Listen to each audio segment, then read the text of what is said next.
sir. Oh, dito. Kumakain ka na pala, sir? Oo. Ano yan, sir? Late. Lunch? Lunch. Pero late na nga to eh. Kanina pa dapat ako kumain eh.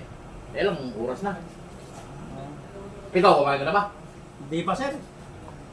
Gusto mo kumain? Pwede ba, sir? Oh, ikaw! Salamat, sir. Alam mo yung bigas na yan? Tag 90 na kilo niya. Tapos yung tilapia na yan? Tag 280 na kilo nga niya.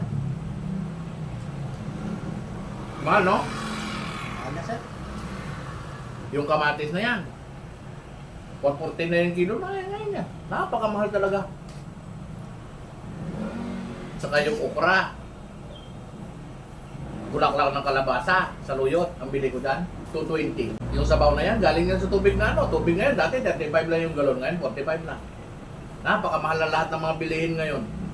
Pero may mga kasamaan ka pa rin. Parang hindi nakakaintindi. Nakikikain pa din. Pinapanin ka naman, sir?